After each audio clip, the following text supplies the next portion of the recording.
Hello, hello, hello. A very warm welcome to all our friends, viewers, stakeholders, fans of Africa Rises Susan West. It is a beautiful, beautiful Sunday here in London, and I do hope that wherever you are joining us from, good morning, good afternoon, and good evening. And I hope that you've had a fantastic day so far. So, yes, today we're being joined all the way from Nigeria, Barrister. Abubakar Yesufu will be joining us from Lagos, Nigeria. We're going to be talking many, many things that has to do with Nigeria, of course.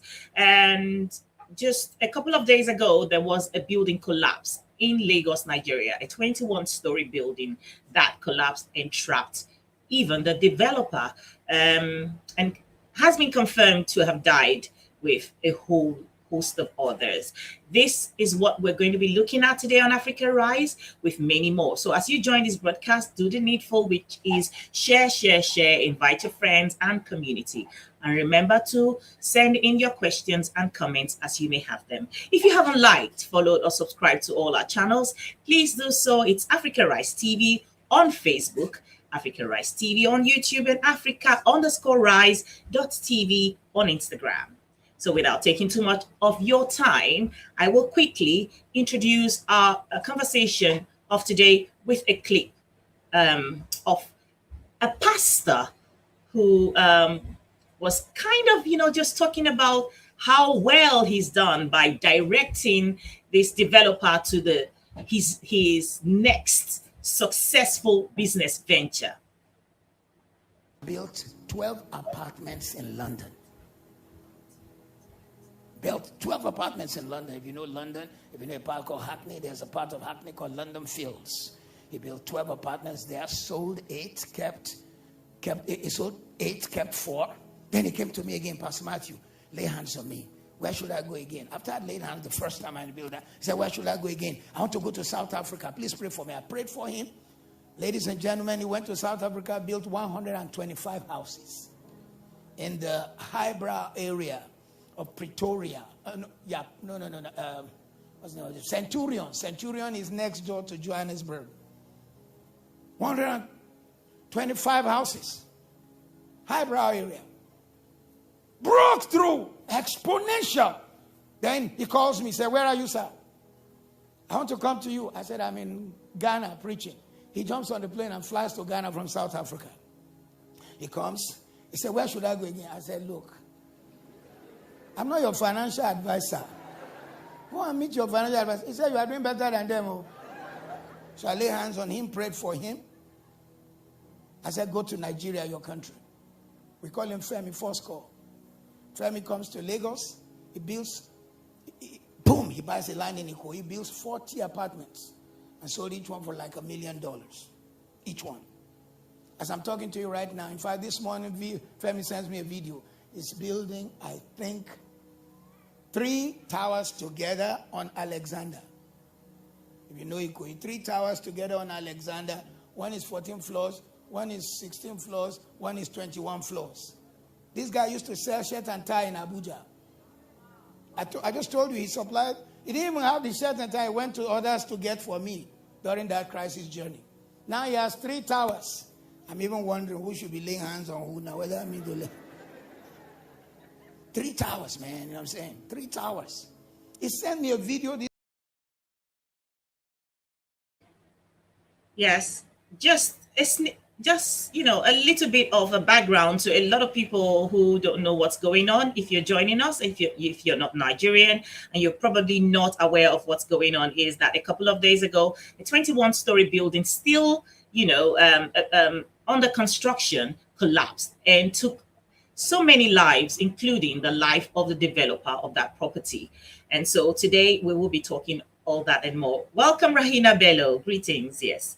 So really quickly, before I bring on our guest, I just want to show a short clip of the site of this awful event where Barrister Abubakar Yesufu visited, who is our guest today. He is, of course, the chairman, League of Patriotic Nigerians, Lawyers of Nigeria, So quickly, I'll take that clip and then we'll bring Barrister Yesufu on. This is the political pictures. Much before the Lagos State Governor came out and said 21 thing that has ever happened this year. I'm here on behalf of the building just came down yesterday with some casualties, and they are still those three bodies, if they pray that more bodies has been brought out, hadn't been brought out through the gate. and if that is the case, Believing feeding rescue, this is an open time. Nevertheless, I think one of the more upsetting updates is that Definitely affect the country's economy because the real estate program was just coming up, and this is going to be a very, very, very money moment for those who are in real estate. We pray that God should give the people who've been here since Monday, ones who have lost their lives the fortitude to bear their loss, and those who are also financially involved, we should be giving them the necessary. They are actually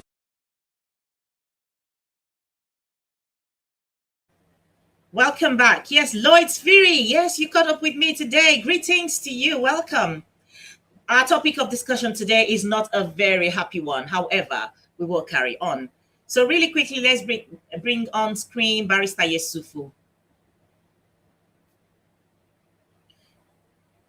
Good evening from London. Thank you for joining us, Barrister Yesufu. Hello, sir. Can you hear me?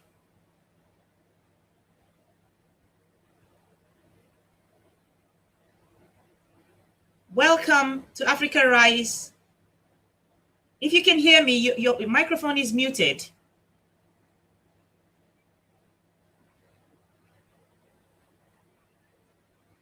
So as you join this broadcast, please share, invite your friends, send in your questions and comments. And just a little background to what the discussion is today is that we have the chairman, League of Patriotic Lawyers of Nigeria, who was at the site of the collapsed building just a couple of days ago. He will be, informing us, telling us, giving us a little more insight as to what happened, what's going to happen, and going forward, who are the people that might be held accountable. So Barrister Yesufu, if you can hear me, you're muted, you can carry on. Yes. Welcome, sir. Can you hear me? What's going on?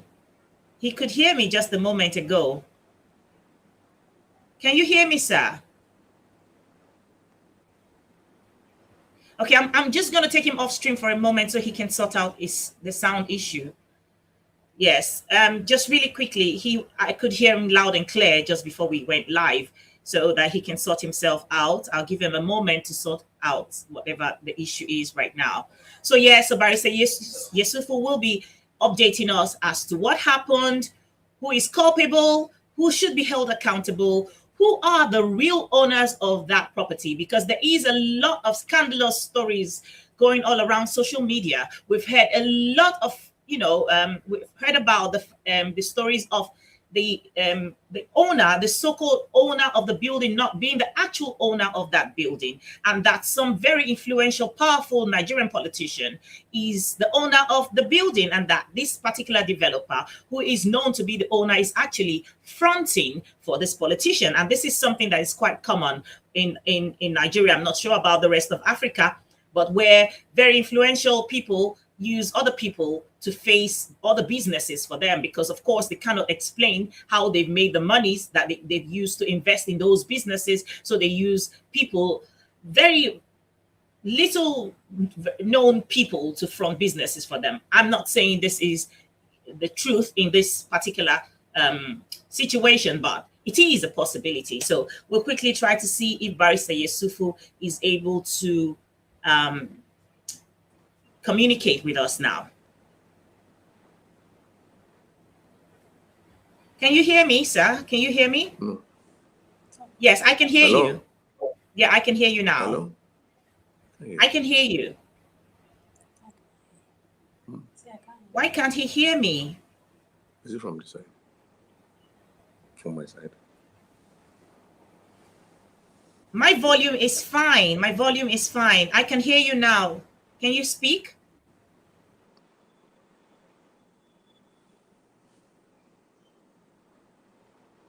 Somebody's... Sorry. Check your microphone that the volume is turned on. It was fine just a moment ago. Welcome, Esepanya. Welcome, One TV. I see you guys. Yes, One TV says tragedy, lack of government regulations, lack of geologist input for proper land evaluation, and structural engineers' failures all contributed to the disaster and some other impending disasters. Esepanya says we can hear him. Yes, I can hear him as well. I'm not sure why he's not responding to me. I'll take him off stream again. One moment. Let's take him off stream so he can sort it out really quickly. Barrister Yesufu, please try to sort out whatever the issue is at the moment. Everything is fine from our end. We can hear you. Yes, so yes, such a pathetic story where one of the things that also really pissed me off and made me feel really saddened is the fact that when they were trying to rescue, attempting to rescue, of course, because there was little or no equipment that the civilized society will have in places like this, just in case a situation like this happens, to really try to, there are in instances where things like this have happened in the West. There have been people who have been who have been known to survive and are able to be pulled out of the wreckage even days after. So you would imagine that that is also the case in this situation in Lagos, Nigeria. However, there was not enough equipment on site to be able to safely take away the debris and the boulders to bring potentially people who are still hanging on to life. So what happened was that when the developer's body was found, the search and rescue, or whatever it must have been called, was called off, or was there was an instruction to stop simply because the developer's body was found. And that makes you wonder the value of life, the way that Nigeria and Nigerians value lives, and the people in places of authority. There are lots of people who were on site working that day, even though there is no manifesto to actually show the number of people who were on site working, which is, to be honest, in 2021, we shouldn't be talking about things like this, but this is what is seen to still be, happening in Nigeria, where people are on site in places like that working, and their families cannot even ascertain up to this moment if they were there, because there is no manifesto to show that these people were on site at the time. Hello. Yes, welcome. Oh, so thank goodness. Thank goodness. Yes. Yes. Yes. And so, yeah, I can hear you. So really quickly, Barrister Yesufu, it is a tragic situation that has happened in Lagos a couple of days ago. However, we can see that you have gone to the site. I'm not sure if you went to the site in your capacity as an individual or in your capacity as the chairman of League of Patriotic Lawyers of Nigeria. Do you want to bring us up to speed as to the events there? Indeed, I went there in my capacity as a president of the league and other members of the league, some members of the league, better put, which includes, but not limited to, Daniel Ekwachi, Clifford Omigie, Otman, and Oseneke, to name but a few, to get a first-hand information about this very disastrous collapse of the building. It was actually a gory sight to see, and indeed, it's indescribable. And I was following your analysis when you actually said that the value of life is really worth nothing. That at the zenith of picking up the body of the developer, it will appear as if they are baited, or they were baiting the salvage mission. As a matter of fact, I think this will be an eye-opener to government. But what I discovered there is that we really need to rejig our rescue salvage mission. What I saw there was a demolition exercise, which I think is capable of even putting the life out of any survival. I think we have not really developed to that stage where we will be able to rescue people that are trapped in such a situation. I saw heavy equipment from Julius Berger and all whatnot, demolishing and under the guise of looking for, people who survived. But in advanced countries where people are even trapped in mine and gullies, you can get a dog's hug to smell them and feel their heat and see whether they are alive or not. But what we were doing here was so savage and crude that, those who even survived, I think they did by the grace of God, not necessarily because of their intervention.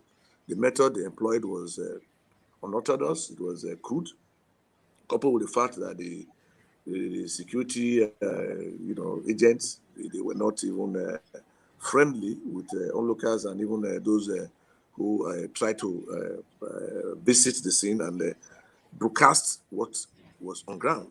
So it was quite pathetic, and I sympathize with Lagos State government. I sympathize with the family, my condolences to all and sundry, and we do hope that the Judicial Committee of Inquiry will unravel what really happened to that building, because as a lawyer, it's not my intention to preempt, because the governor has rightly, in my view, set up a Judicial Commission of Inquiry to unravel the reason for the collapse and advise against future occurrence, God forbid, of this disastrous acting of a young developer who has showed brilliance, who has showed success virtually in the globe.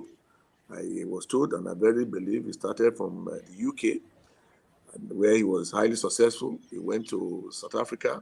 He also had, a stint in America, precisely Atlanta, Georgia, before coming to Nigeria, ostensibly maybe on the advice of the pastor or the spiritual guardian. I mean, that's the need. There's the need for us to actually, subject to your permission, talk about this issue of spiritualism, in things of this nature. I think it is time we know that God is always God, and nobody can share His glory with Him.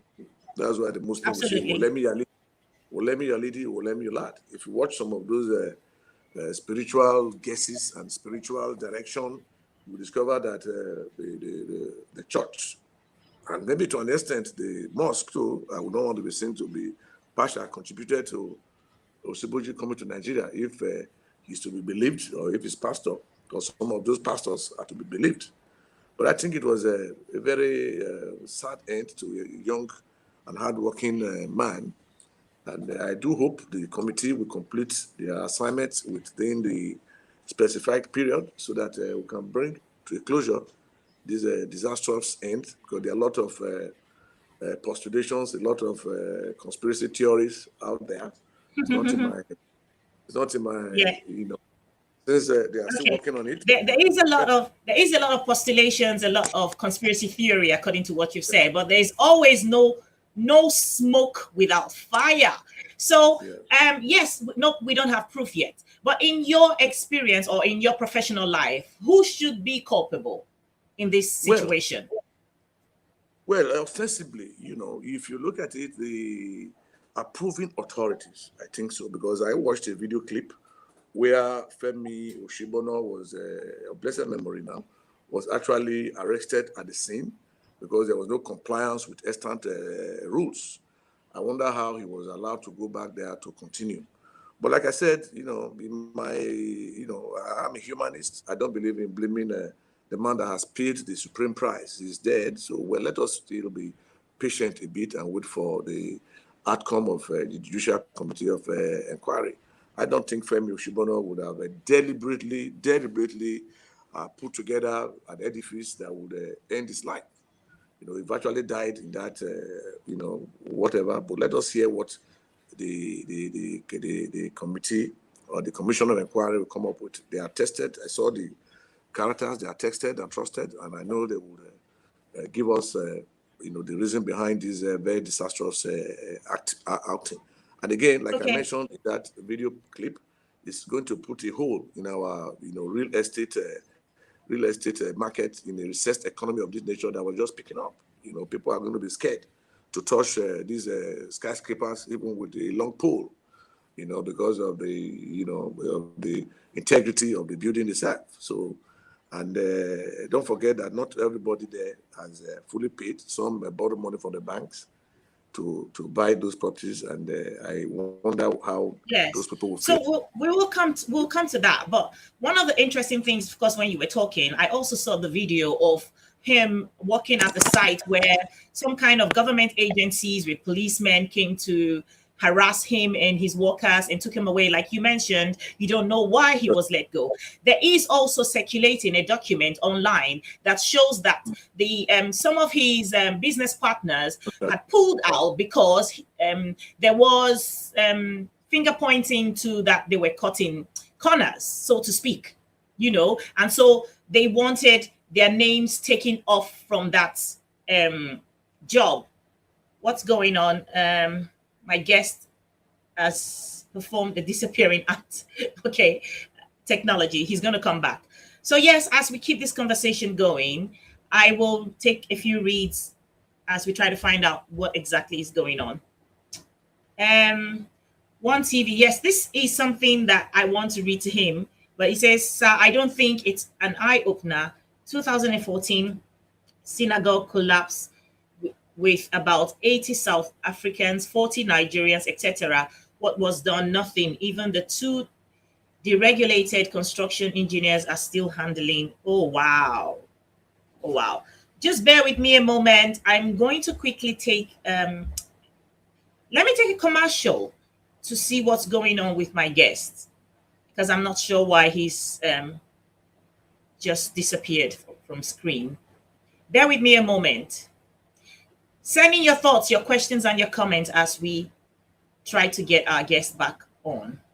It's been a great pleasure being on Africa Rise and the fact that you focus on African issues. And I would urge you to continue. And I hope that more and more people will pay attention to the leaders that you bring to speak on Africa Rise, and that this will translate into some change for the better for our continent. Congratulations. Okay! This is your numero uno, and my name is Charlie Boy, the area father. You're the number one of Africa and the president of all frustrated Nigerians.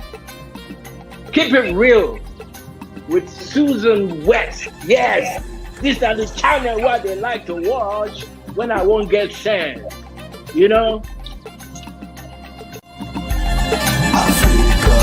Africa Rise. This is Femi Anikula Kukuti. You're watching Susan Rice on African West. Keep watching. I urge all of you who know what it means to be African, all of you who may not know what it means to be African, all of you who are on the journey of awakening, all of you who need enlightenment and continued support, to tune in to Africa Rise with Susan West. And to you, Susan, as a mother, I want to thank you for all the great work that you're doing to uplift us, to continue to engage us, to inform us, and also challenging us to engage in those conversations, difficult as they may be. You are taking us there. So Susan West, Africa Rise, keep up the great work. Africa Rise with Susan West. All right, welcome back. So bear with us. Our guest said the network kicked him out and he's trying to rejoin the studio. So please bear with us. In the meantime, you can send in your questions and comments as you may have them, what your thoughts are, what you know that we don't yet know. These are times where there are little bits and pieces of information coming from here and there, and we put it together. We're trying to make sense of what the real situation is. So when Barrister Yesufu is able to join us back, we will carry on with the conversation. However, as we continue, you can imagine what the families are going through. We saw a video where they went to the morgue, and even family members of people who were supposed to be on site, bodies that were not found, or people who have not been found by their families have come, and the mortuary attendants or the hospital or clinic, wherever it is, will not even let them have access to the bodies to be able to identify if they are indeed their family members that they have taken there. This is a very sad situation that in the most populous Black nation that is seen or heard to call herself the giant of Africa will find herself in a situation like this. Like one TV mentioned, it is not the first time it has happened. Okay. In 2014, the Synagogue Church of All Nations had a similar situation where buildings came down and we had ridiculous excuses of spiritual happenings that made those buildings collapse. And nobody was brought to book. Nobody was held accountable. Today, even the leader of that church is gone to the other side, and nothing has been done. So it's not, of course, I agree with One TV that this is not an eye-opener. We never seem to learn from our mistakes as Nigerians. We don't seem to make corrections, forgetting that these things will not look at the hungry people who earn an equivalent of a dollar a day. At that site, the lives that were taken, there was no demarcation or separation of who is an elite and who is a poor man or poor woman. There is a beautiful young lady who is a youth service, a youth corps member, who apparently was serving somewhere in the north of Nigeria. And because of the Boko Haram situation and the banditry or whatever you may call it, her family tried to make sure that she was sent away from the north just so that she will be safe, only to come to Lagos to continue her service and to find herself at this particular building site where she has lost her life. How can we continue like this? How can we continue to live like this? We treat ourselves as though we are just mere ordinary animals that can be done away with, no value. As a matter of fact, in this present dispensation, the cows in Nigeria have better value than the human beings that live in that country. So I'm just still waiting to see Barrister Yesufu join us again. Hopefully he's able to, because there's so much to talk about and there's so much that he knows that we can benefit from. Send in your comments and questions. I'll quickly have a look to see if there's any communication that I'm missing. Can I have that? Thank you. Pleasure being on Africa Rise and the fact that you focus on African issues, and I would urge you to continue, and I hope that more and more people pay attention to the leaders that you bring to speak on Africa Rise, and that this will translate into some change for the better for our continent. Congratulations. Okay! This is your numero uno, and my name is Charlie Boy, the area father. You're the very one of Africa, and the president of all frustrated Nigerians. Keep it real with Susan West. Yes, these are the channel where they like to watch when I won't get sent. You know? Africa Rise with Susan West. Welcome back. Yes, so I just spoke to Barrister Yesufu, who is still trying to join the broadcast. Just bear with us. Yeah, bear with us. Send in your comments. Let's keep the conversation going as we wait for Barrister Yesufu to come back. Because we want certain first-hand information that I believe that we can get from Barrister Yesufu. However, until he's back on, we cannot get that. So yes, send in your comments, your thoughts, whatever it is. You know, we're at a place right now where we should be ashamed of certain things happening. Things like this happening, you know. I mean, the world has moved on far ahead. You know, just a couple of days ago, this thing has happened, and it took the governor of Lagos State a number of days to turn up at the site of the incident or accident. You know, in civilized societies, that's not how it works. If you are a governor, you are a servant of the people. You are there to serve the people. So you would hear things like this happen in the United States of America, God forbid, or in the UK or somewhere else, and you will find the prime minister or the president turning up because he will be questioned by his people. He will be questioned. However, it doesn't matter if it's for show, but you must be seen to care. You must be seen to fear the power of the people. But it took Sanwo-Olu a number of days to turn up at the site. I mean, this is Lagos State. The government house in Lagos State is in Ikeja. And this incident has happened in Ikoyi. It doesn't take, I mean, he's the governor. He doesn't have to stay in traffic. We already know how it works when you are a government official. The sirens go before you. They come after you. So within the next 30, 45 minutes, he should have found himself at the site. But no, he was nowhere to be found until a couple of days later when he turns up like the demigod that they all are in positions like that in Nigeria. Welcome back, Barrister Yesufu. Thank you for joining us again. Yes, I'm sorry for that mishap or hitch. So we are back again. You know, they had to change the. So please, carry on. You were talking about when I did ask about who should be held accountable, who is culpable in a situation like this. You were still giving your thoughts before you were kicked out. Yeah, like I said, I don't want to preemptive.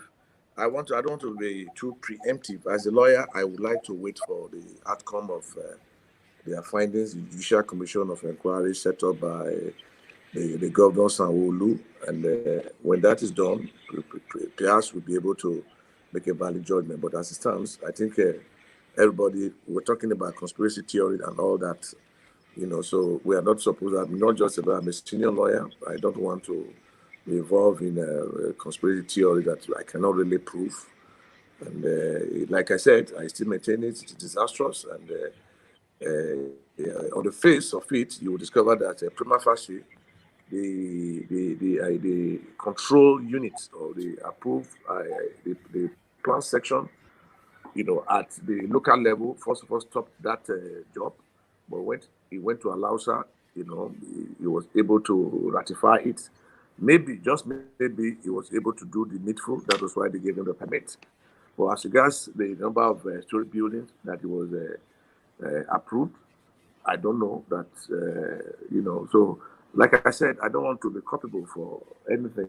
Let us wait. Just 30 days. I think this is the third day. In no time, the findings will come out. But the site was very gory, and we pray that that will not happen a second time. Affliction, like the Christians and even Muslims will say, should not happen a second time.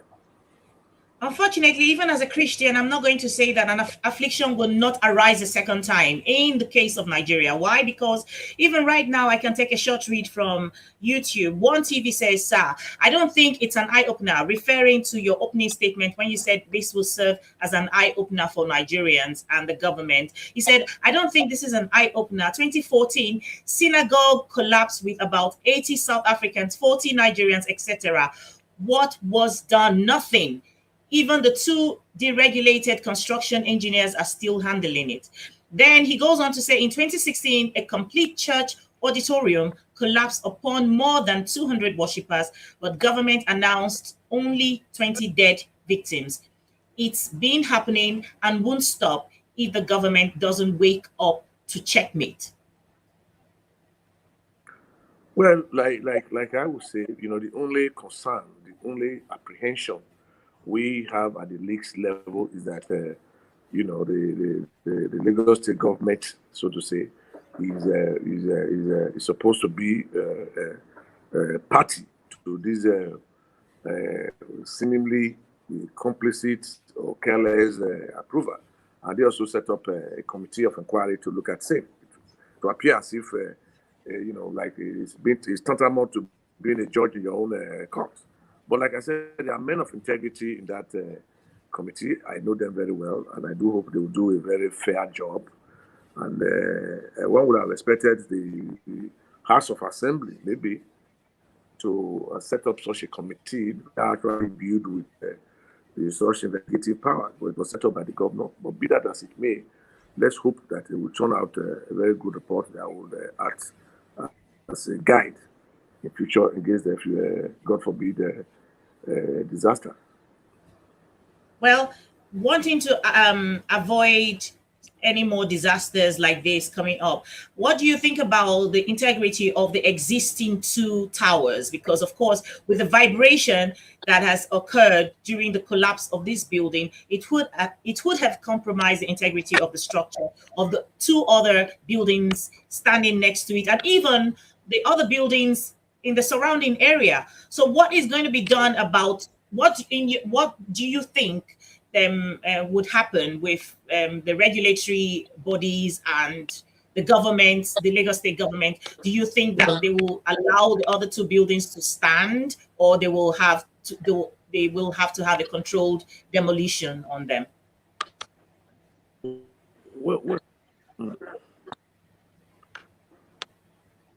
Well, I think they should do intensive integrity tests and see whether it can really stand the test of time. Because this one has gone down. I am not an expert in that technical sense. If they are integrity test shows that the later Ushibo,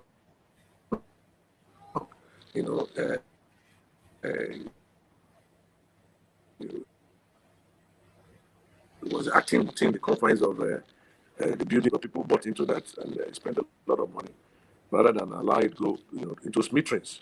But if it cannot stand the test of time, it should be a controlled demolition, like you suggested. But I think it's still too early in the agreement by the police army before we get it by bandits and the same building will be subjected to rigorous integrity tests. This sound is bad. There's a discount to what they discovered. Well, it's just to bring it down. What's going on? In the controlled form. But if it's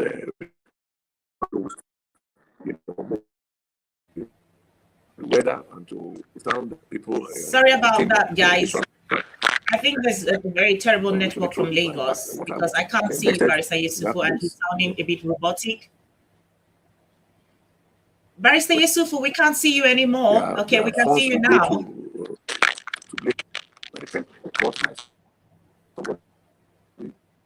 It's a pity.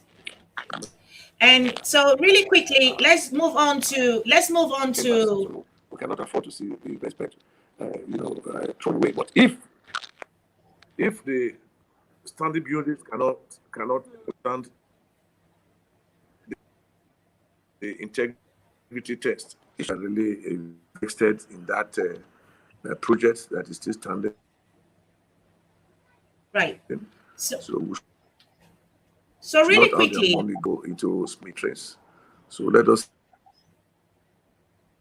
see whether that can.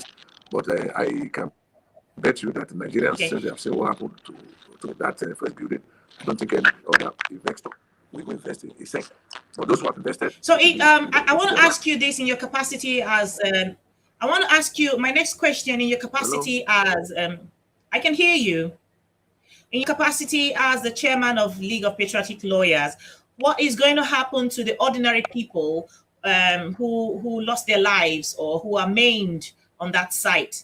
Is there going to be a sort of an arrangement to represent these people on the pro bonos arrangement to get the government to and the company to compensate these people for lives lost and maimed bodies? Is there anything that the lawyers can do or are thinking of doing in representing the ordinary people?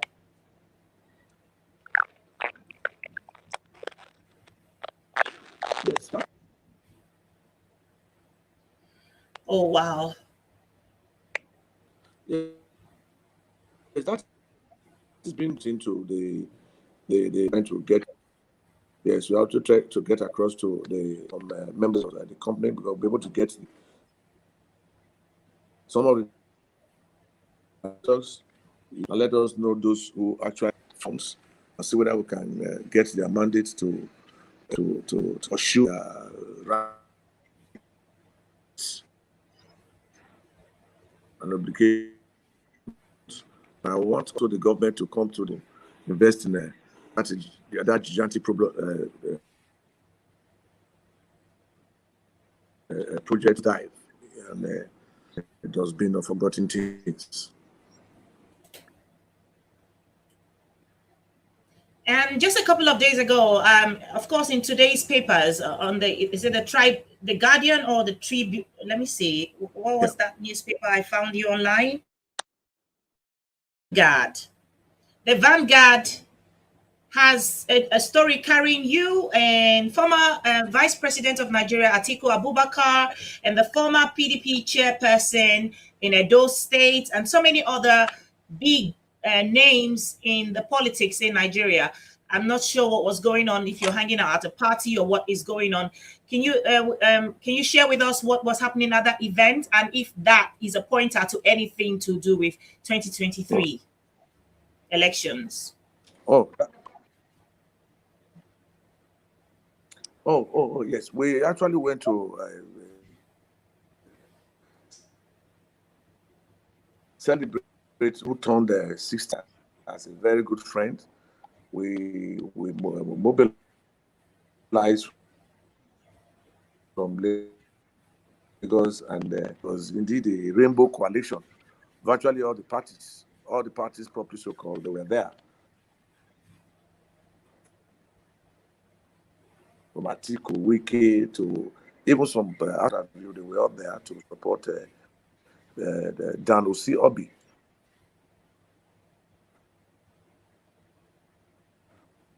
Who is there?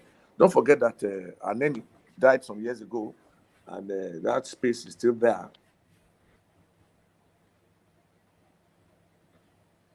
Oh, this is unfortunate. It's so frustrating. Yes, the heart that is. We suspect of that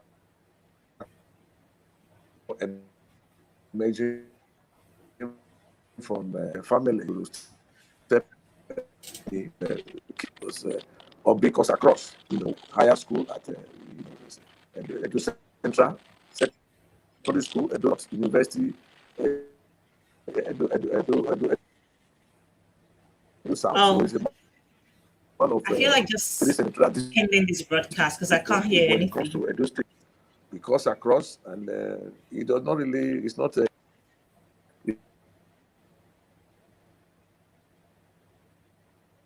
Sorry, guys. Sorry, it's a very frustrating thing to have network like this. Yeah. I'm hearing him in fragments, and I believe you are as well.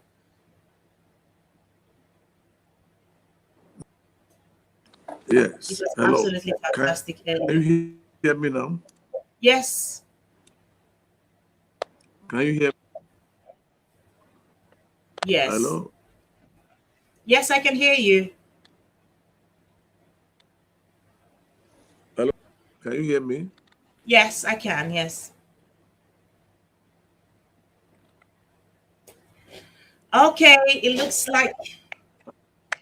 Yes, I was just saying that. Can you hear me? Yes. Yeah, I was just saying. You can hear me now? Yes.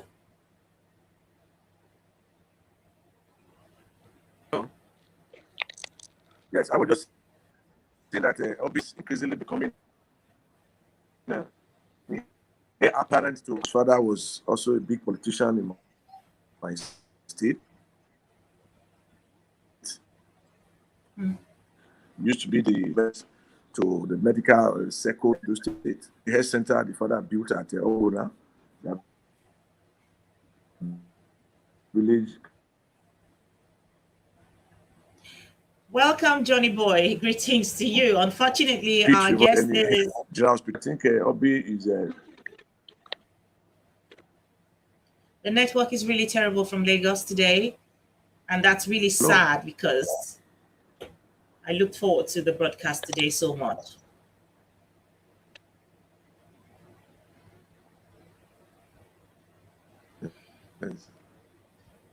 It's just Okay. Oh, you know what, guys? I apologize. There's nothing we can do about it. These are the issues we face with live broadcast, especially when the guest is from somewhere in Africa. It's unfortunate. There was so much we wanted to talk about, so much interesting stuff, and talking to someone who knows, who can give us first-hand information. It's unfortunate that it looks like I might be ending the broadcast because the network is terrible and there's really nothing he can do about it. Neither can we do anything about it. Welcome, Johnny Boy. Yes, I've already welcomed you. Yes. Oh, Lloyd's Fury is suggesting let him just talk without the video. It could help. Maybe you're absolutely right. Maybe I'll just call him. I'll call him and see if we can just do a roundup on a voice.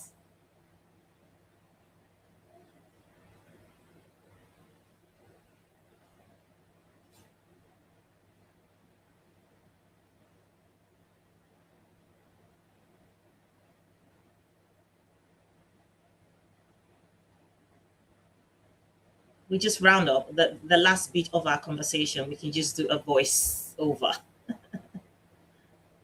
Making the best of a very annoying situation, you may say.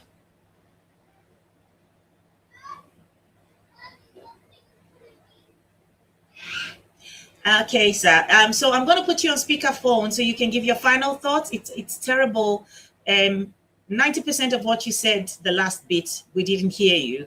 So I'm just going to put you on speakerphone and you just give us your the final thoughts, or I'll ask one more question and let you go. Sorry about the yes. Okay. Just hold on. I'll put you on speakerphone first.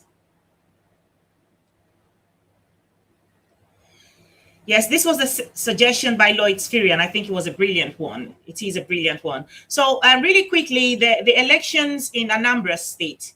The last time I was watching, the ABGA was leading.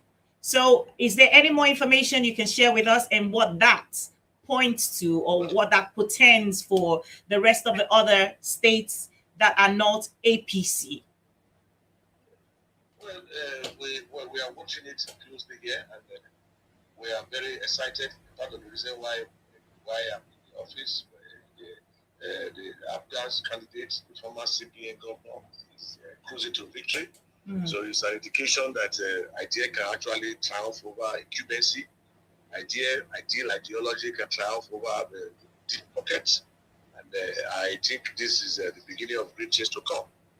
The Southeast is no longer going to be a dot in the circle, and I do hope that the whole Southeasterners and South will actually come together and form a formidable party like what Tinubu did in Southwest, so that they'll be able to properly negotiate their position in the committee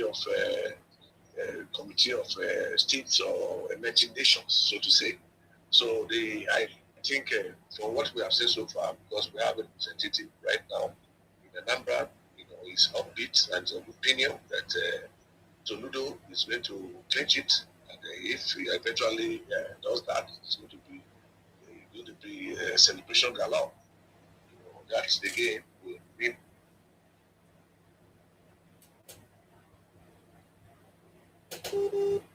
Okay, the same network witches have come on the audio call. I'm just trying to make light of a very annoying situation. Can you hear me, sir? Yes, I'm sitting there. Yes, I'm with you. I can hear you very well. Okay, continue. Yes, a victory. Hello. A victory, a eventual victory. Soludo, if it comes to reality, is going to be an indication that idea can really trounce the issue of incumbency, specifically talking about the APC candidate who was very sure it holds to win because he's in Abuja. So if this victory that they're suspecting comes to fruition, it means that our election in 2023 is going to be transparent. And those people that have jumped ship because of the fear of power of incumbency, they have just realized that that will not work in 2023. The players will jump back to their old parties and come and convince the people based on idea, based on ideal, and based on ideology. The idea will be New Nigeria. The ideal will be live and let live. And the ideology will be total emancipation of man's humanity to man. So I will say, congratulations. What we have seen, if the figures are anything to go by, shows that Soludo is cruising to victory. And, the other two PDP, PC respectively, they are trailing him. But, very interesting. I think this should not be an indication that they will go to sleep. They should be able to form a viable alliance with view to taking over or forming a coalition that can take over government like what they did in Southwest, what people did in Southwest. They formed an alliance with hitherto unknown Buhari's party, and then they were able to seize the section, and that's how Buhari became the president. So Abubakar can also be a regional bloc. So I'm happy that Soludo is cruising to victory. I think the average patriotic man from the southeast / south should be happy that if Abubakar comes, to the status in Anambra, that's going to be the beginning of great things to come. When we just will stay in his grave with satisfaction and what have you. So I say kudos, I say congratulations to Soludo. If what we are saying comes to fruition, if number 4 does not become number 1, like it's typical in our political equation at times. The first person can become second, third, or fourth. No matter the source is God. Yes. If what we are saying is anything to go by, we do that's Soludo, that's one, and then we will occupy that state and people to give a kind of boost and dream like what he did in Central Bank, and Anambra can become a hub, not only in the south right region, but in the entire Africa. Right. So I think I'm happy. I think the typical Igbo patron to also be happy. Yes. That nobody will now refer to them as a dot in the circle. And so we will continue to crusade for, like I told you, the change of guards. I think this victory of Soludo is a good point to begin. Absolutely. When you mentioned that, you took the words out of my mouth, because when we saw the heavy presence of security, military, flowing into Anambra State, we were a little worried. And of course, we had reasons too. But to see the outcome of it means that the Igbo people have spoken, and they've spoken loud and clear. This is not just about, it's not about Biafra, it's not about IPOP, it's about the fact that these people have said that under no circumstances will they find the APC taking over Anambra State, and that's loud and clear. And I just want you to quickly recap, because the time when I asked you about in your capacity as the chairman of League of Patriotic Lawyers of Nigeria, if you're going to be representing the ordinary people who have been affected by the collapse of the building in Ikoyi, you were talking, but we couldn't hear most of what you said. If you could quickly do a short recap as to how your office can be used to help these people get justice, at least. Yes, right now things are still very cloudy, but we have written to all members that all those can get, those who invested in that place, so that we'll be able to bring forth a class action, against the government for to arrest the negligence, depending on the report that is thrown out of that place, and how they can recover their money. Because some of those funds were taken from the bank, they actually invested there with with the idea of getting it on the back. So if this is not done, it's always going to hurt them. And like I was trying to tell you, the real estate business is just remain in Nigeria, a country that is whose economy is so powerless, and the vibrant aspect of the economy, which is the real estate, that's adding a color, or that's about to add color to our economy, is being so presently devastated. I think government should intervene and see how they can help succumb the wounds of several Nigerians that invested their funds. Okay. So that, especially the innocent people that died. I think they should be compensated. Food vendors, bricklayers, and all that died. They are not even accounted for. There's a 17-year-old boy whose father was crying profusely. Indeed, he asked his son to go and work there so that he can make some money before going back to school. It was a sight to behold, and it was really very touching when the father was crying that he would like to see his son dead or alive. Somebody like that should be compensated by government. So other things that can support the wounds of these irreparable loss. Right. Thank you so much. Thank you so much. And finally, just to recap what you were saying about your meeting, the event you attended where the former Vice President Atiku was in attendance, and Obi, the former PDP chairman of Edo State, and all the likes of Wike, the present governor of Rivers State, and yourself and many others were in attendance. What was that meeting about? Does it have anything to do with a plan towards the 2023 elections? Obi is emerging from, not just from the South, but from the entire, the southern part of the country, and the country, so to say, as the new leader. Don't forget that Aneni is there, that nobody from the state, from the zone, has been able to play that role. If you look at the rainbow visitors that poured into his Asokoro residence, which includes myself, but not limited to me, you discover that virtually all the important parties were represented, from our Vice President Atiku to Delta President, Delta Governor, to Wike, and all that, strong and mighty. We were all there, so it was not a political meeting. There was a birthday celebration of some kind. Right. And I'll be like, he's a man of many parts. So I would not be surprised that if eventually he takes over the mantle of leadership of being the new leader that will step into the shoes of Aneni, undeniably or unquestionably. I have one more question before I let you go, sir.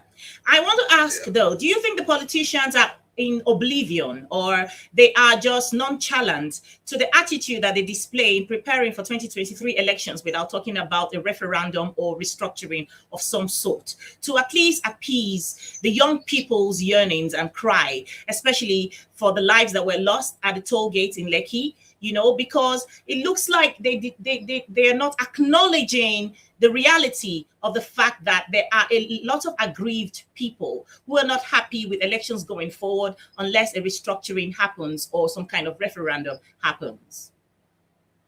Yes. You see, when there's a structural failure, when there's a failure on the part of government and governance, they normally put this thing down by way of bureaucratic pigeonholes and administrative lethargy by setting up panels, what we call panel beaters. They become panel beaters.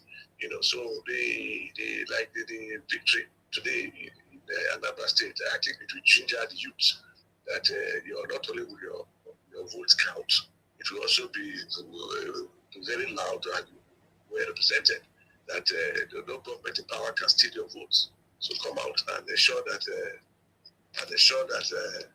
you are registered and you vote and you protect your vote, that you can really stay outside government and make the difference. If you don't vote, like the penalty for not voting or not participating is that you will be ruled by idiots. Like the philosopher would say, what is necessary for evil to be triumphant is for good men, good youth to do nothing. So let the youth come out and really know that it's possible to trounce or to defeat the power of incumbency. Some of those people, especially the APC candidate, thought that he was home and dry, especially when he had government backing and with the sister state, Imo State, support that he was going to clinch it. But Soludo came roaring like a flame, and he's clinging it. So I think this is a very good point to encourage the youth to come that the democracy is finally having a firm footing in Nigeria. And 2023 be a reality, not going to be based on the rigging or the factor of incumbency or the depth of your pocket, or rather your intelligence and your idea. Right. That's exemplified by Soludo. Right. Oh wow! I wish you were on screen, but however, my family and friends watching understand the situation and they're bearing. We're enjoying it. So yes, Princess Ivy Osawe all the way from Canada says greetings, and Johnny Boy, Sinovia Ridley, my beloved sister, welcome. You're a little late, but yes, as always, I know you will catch up. And Johnny Boy. All of you who have joined today, I just want to say a big thank you. So your final thoughts for today, Andrew. Oh, yes. No worries. We'll try another time. Yes. And your final thoughts for today. Oh, you're talking to me? Yes, sir. Oh, well, it's been, despite the, hitches here and there, technical, failure, communication breakdown and all that, it's been perfect, and we've been able to make our points known clearly. We do maybe some other time we will recap again and throw more light in some of those things that were not too clear or distinguish. We want to distinguish it and make it more vivid and more explicit to your viewers. And I want to thank you in no small measure for your efforts in lighting the country and ensuring that Nigeria and Nigerians are shown to the world in a very bright color. And all that. I've seen all the standard people you have interrogated or interviewed, which includes Sanusi, former governor of Central Bank. Chikata was, was with me. We had an interview together, and too many characters. So you are doing a very nice job.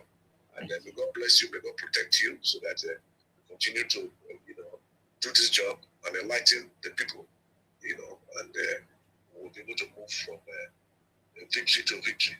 Yes. Thank you so much for all the compliments. Something just came to my mind on a lighter note. When the men and women of God try to take glory and the accolades of what God has done in someone's life, what should we say now that the pastor has led him to Nigeria and he's lost his life? Well, this is what we always say that you can't play God, you cannot share God's glory. God does not share his glory with anybody. So I watched the pastor who said he actually asked him to come to Nigeria. What shows that it's either the pastor was gambling or was mainly scamming.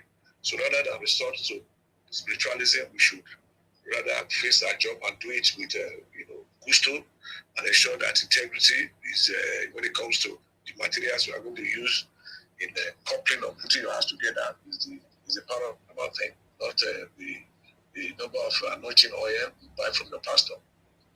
God is always God and does not share his glory with anybody. That's what the Muslims will say. Olem you lady, olem you land, olem you kuno kushwa abu. Here God is the ultimate and nobody shares his glory with him. So that was a very big miss. So like I would say the pastor gambled and he gambled wrongly. It's not his fault. At times you can gamble and gamble rightly. After all, when he went to South Africa, he reaped the fruit. But in Nigeria, paradoxically enough, he died. And I wouldn't want people to dance on his grave. He needs sympathy. He has a family, wife and kids. So I sympathize with him. My condolences to all of them that died there. To the Lagos State government too, and to the entire nation and to mankind, because I am involved in humanity too. Absolutely. We are members of a bigger family. Absolutely. And that is the human family. Thank you so much. Thank you. I'll let you go now. Thank you so much for honoring our invitation. Thank you. God bless you. Take care. God bless you. Yes, thank you, family and friends. Thank you for sticking with us even through all these technical difficulties that we experienced today. However, it was a very enlightening, insightful conversation that we had. We do hope. Someone wrote that internet costs a lot in Africa continent and the same time has the poorest connection. Absolutely, we pay quite a lot quite a lot, yet we're not getting value for our money. These are the things we want to see that is repaired. These are the things that we want to keep talking about, raising our voices, making sure that the right people find themselves in public offices, people who will serve us, not people who come and lord over us. We continue to talk, we continue to open the minds of young people, and they begin to demand, for their rights. And then the people who are in positions of authority will be put under pressure to begin to perform. What has happened in Anambra State today, I am so impressed, so happy, very, very happy. Yes, because one of the things we don't want to see is to think that the government can use the army, as they have always used, to suppress the voices of the people and steal away their mandate. This is a pointer to many great things to happen, that can happen potentially in Nigeria, because once Nigeria finds her place in an enviable position and can sit tight, with all the insecurities, a thing of the past, Africa will be more stable. At this point, we are halfway in, halfway out on the continent of Africa, because Nigeria's future seems not to be something that we're able to have clarity on, with all the challenges that we are faced with presently. And of course, to the lives of all the people, the families of people who have lost loved ones at the 21-story building collapse in Ikoyi, our condolences are with you. Our hearts are with you. We do hope that this will truly serve as a lesson for those people in authority who think that cutting corners, that they will always get away with it. The day the building was going to collapse, it didn't send an alert message to the developer or the big men who were on site. It took both the poor and the rich. And these are lessons that we must walk away with. When we do raise up holy hands, calling on Jesus Christ and God and worshiping at the sites where we are developing, all spiritual, we should leave our spiritual manifestations and come back to the reality where those buildings really do exist, and follow protocols and make sure that we are actually truly Christians in every sense and word of it, not just for the sake of publicity. Okay, thank you guys. I do hope that you will be able to join us again next weekend. It's becoming a little difficult these days to give you ample notice as to when we're coming on live, because I have a day's job. And it's becoming difficult. At the time where we were all locked up, it was a luxury to a great extent, because we could just wake up and just broadcast. But now but because we love what we do, we have Africa at heart. We are Africans, and we want to make sure that regardless of whether we're getting paid for it or not, that we continue to raise our voices and spotlight the issues that affect us. All right. I love you all. God bless you. And I'll see you next weekend. All right. Bye-bye.